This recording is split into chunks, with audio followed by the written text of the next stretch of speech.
Hi, this is Paula from Holistic Healthcare Center, and one question I get a lot is what can people do in between appointments to help work out tight spots and knots, mostly in the upper back and the shoulders. So we're going to show you a few things that you can use with a tennis ball.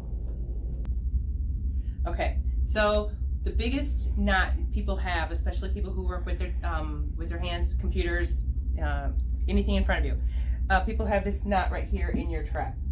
And people just say, it hurts right here, it feels like a sharp pain. So one thing you can do is you can get a tennis ball and laying on a bed, on a yoga mat, on a floor, whatever hardness you can handle, you're gonna take this ball and you're gonna lay it right in your back, right in the trap, right on the inside of your scapula bone.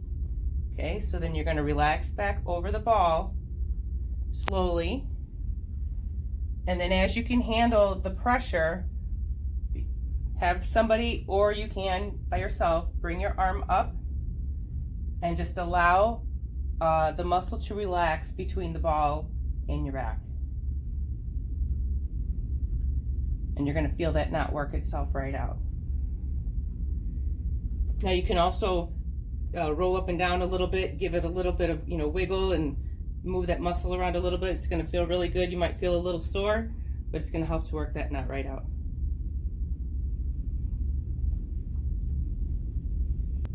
Okay, so let's say you're someplace that you can't lay down. Let's say that you're at work in public where you don't want to lay down. You take this ball and you're gonna put it right here and press up against a wall, a door, any hard surface that you're not gonna smash through, and roll up and down. And that's gonna feel amazing. So I suggest everybody keep a tennis ball in their purse, in their car, wherever. So you can do this anywhere. I always keep a ball in my purse. Bye.